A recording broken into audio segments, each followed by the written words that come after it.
Today I'm going to talk to you about two baseball players who played baseball at Wickenburg High School. Maybe you might have heard of them, and maybe you haven't. The old timers, no doubt, know who they are. The first one was Earl Hightower, and the other one was Mac Nixon. Also, I'm going to talk to you about an excellent baseball coach who coached high school baseball at Wickenburg High School. Sorry to say, it's not going to be about Joe Kenrick. Says coach was a good friend of Jack Gladden, and he was from Oklahoma. Of course, Jack Gladden was from Oklahoma as well. They were good friends. Many don't know this, but Jack Gladden played college football. Jack Gladden, or Coach Gladden, only coached 3 years at Wickenburg High School. In Mr. Gladden's PE classes, we had a lot of fun, but he worked our butts off.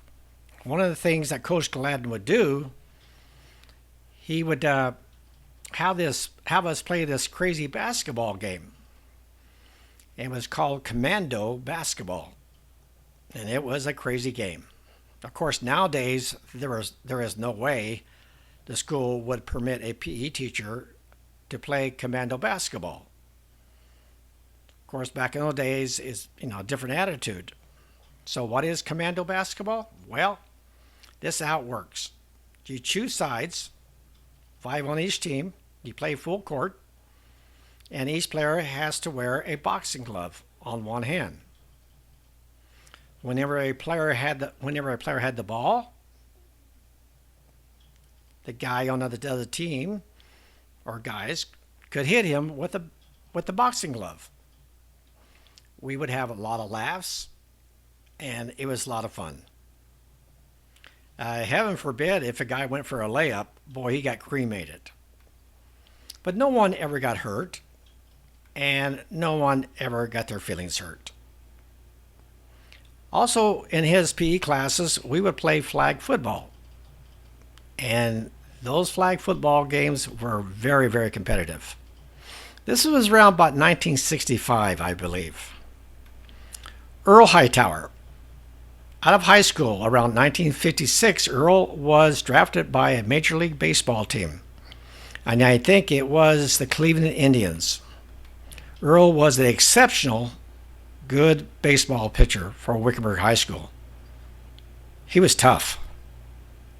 There used to be a baseball in the trophy case at the old gym at Wickenburg High School with his name on it, and other guys had their names on it signed, and there was a little card underneath the baseball. And they had all these players' name on it, and Earl Hightower's name was on it. The last time I looked for that baseball at the new high school, that baseball is not in a trophy case. Or maybe I just missed it. I wonder what happened to it. I was very lucky to play Little League Baseball under Earl Hightower. And he taught excellent fundamentals. This was the days where the town of Wickenburg ran the Little League Baseball program, and no coaches or adults were allowed to coach. Each Little League team had captains and co-captains, and they would do the lineups, and they would coach the bases and give signs to the other teammates. Believe it or not, the system worked so well. From Monday through Friday, we had practice with Coach Hightower. However, the practices were not mandatory. We would have a lot of batting practice and learn a great deal about the fundamentals of baseball. Mac Nixon. Mac was a very good baseball player at Wickenburg High School. He had to be one of the best to come out of Wickenburg High, out of that school. No doubt he should have played college or professional baseball, but don't know what happened. I loved Mac's style of hitting. His style of hitting was like Ernie Banks, who played for the Cubs. Mac could hit the heck out of the ball, and he could run well, and he had an excellent glove and a great arm. When Max would hit the ball, the ball would explode off the bat. It was such a great sound when he would hit these long ones, these long shots. Max was my little league coach as well, and he taught excellent fundamentals. He taught me how to pop my wrist on contact when hitting the baseball. At such time when Max played at Wickenburg High School, they used wooden bats and no batting gloves. Also, since the school bought the bats, players couldn't choose what bat they wanted. They had to choose what the coach ordered.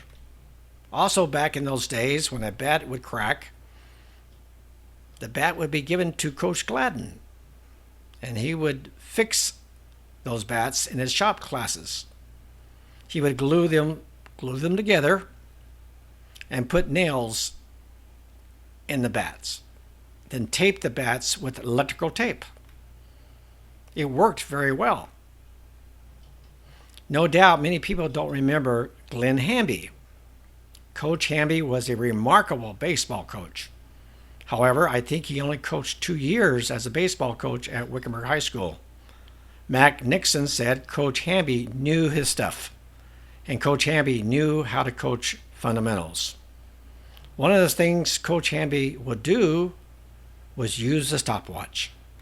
Constantly, he would use a stopwatch on his pitchers and the guys running the bases.